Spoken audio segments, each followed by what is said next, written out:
Vous êtes prêts pour un voyage incroyable dans le monde des machines géantes? Imaginez des robots qui creusent des tunnels comme dans Minecraft. C'est ce que fait le tunnelier. Et si je vous disais qu'il y a une méga pelle, l'excavatrice Bagger 288, qui pourrait presque déplacer une montagne? Vous aimez les gros camions? Attendez de voir le Bel AZ 75710. Il est tellement énorme qu'il pourrait transporter tous vos jouets, et même votre maison. Et pour ceux qui rêvent de devenir pompiers, le Big Wind est le super-héros des camions de pompiers, avec des jets d'avion pour éteindre les feux. Il y a aussi le Cruprammer, un engin qui ressemble à un robot de film de science-fiction qui déblaye tout sur son passage. Et pour les fans de vitesse, le train à réaction est comme un train express pour la neige. Vous vous souvenez de vos aventures dans la neige? L'Antarctic Snow Cruiser est comme un énorme traîneau motorisé pour explorer des endroits super froids. Et pour ceux qui aiment les films d'aventure, le Walking Harvester est comme un robot marcheur qui peut aller partout, même dans les endroits les plus fous. Pour les explorateurs sous-marins, le Sea Orbiter est comme un sous-marin futuriste pour découvrir les secrets de l'océan. Et enfin, pour tous ceux qui rêvent de l'espace, le Crawler Transporter est comme un énorme robot qui transporte des fusées vers les étoiles. Alors, prêt pour cette aventure mécanique? Accrochez-vous, ça va décoiffer. Voici donc les engins hors du commun qui existent. On commence. Lorsque vous voyez cet engin pour la première fois, à quoi vous fait-il penser? Je suis certain que vous pensez à un tracteur transportant un petit avion derrière lui, n'est-ce pas? Ce n'est pas un avion, mais une machine d'endénage. Si vous ne savez pas à quoi sert un endéneur, eh bien, c'est une machine qui sert à aligner le foin, la paille et toutes sortes d'herbes fauchées en andin, c'est-à-dire en rangées régulières.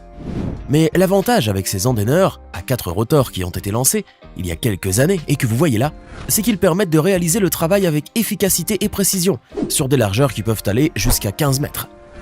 De plus, regardez comme la finition est parfaite. L'autre avantage concernant ces endéneurs est qu'ils disposent de fonctions de gestion qui permettent aux opérateurs de contrôler le levage et l'abaissement des rotors, comme bon leur semble, ce qui simplifie grandement leur travail. Autant dire alors que cette machine représente une solution parfaite pour les agriculteurs.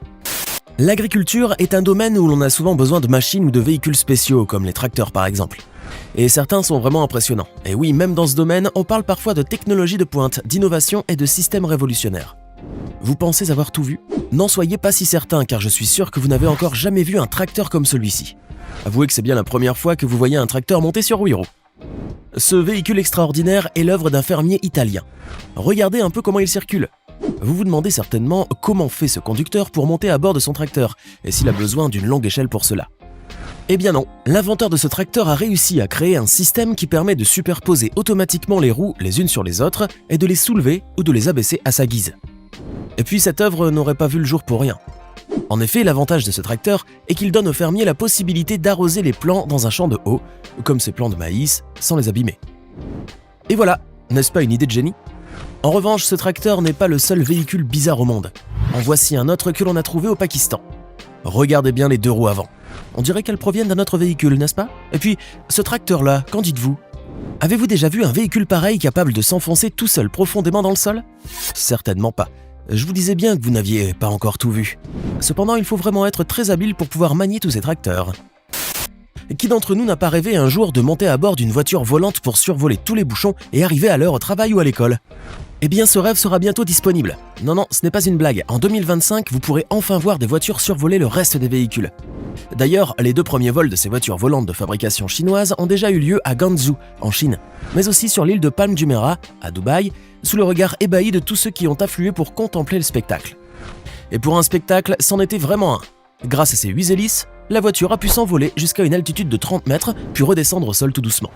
Il convient de noter aussi que cette voiture électrique, dotée de 4 moteurs électriques, est en quelque sorte un avion à atterrissage et à décollage verticaux, qui peut se poser sur ses roues et continuer à rouler sur la route, comme n'importe quelle autre voiture.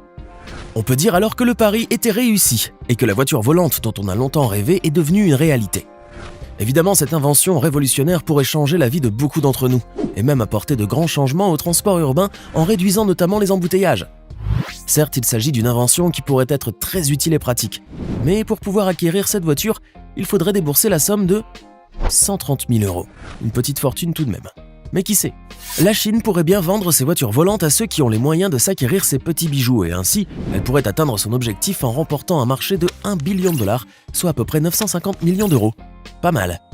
Cet homme que vous voyez là s'appelle Hideyasuto, et son nom fait référence à l'une des inventions qui ont récemment fait le buzz sur Internet. Cet inventeur japonais a en effet eu l'ingénieuse idée de créer une sorte d'aéroglisseur avec de grands sacs en plastique gonflables et un souffleur de feuilles à essence.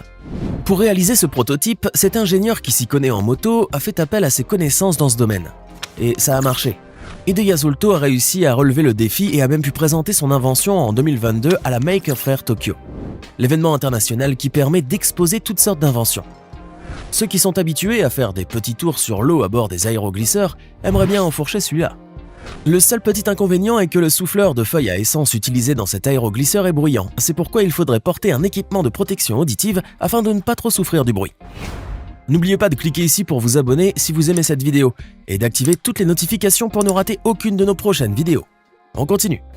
Sur internet, nous avons l'habitude de tomber sur des vidéos de véhicules qui sont tout sauf ordinaires. Il faut dire que les gens s'amusent parfois à créer des véhicules insolites, histoire de faire un peu le buzz sur la toile et les réseaux sociaux. En voici un bon exemple. Un youtubeur américain qui s'est fait connaître pour ses expériences étranges impliquant des véhicules a choisi de reproduire une copie conforme ou presque de l'une de ses emblématiques voitures de l'ancien film La course à la mort de l'an 2000. Pour la petite histoire, ce film sorti en 1975 montrait des voitures au design étrange, et c'est à peu près exactement ce que voulait ce jeune youtubeur.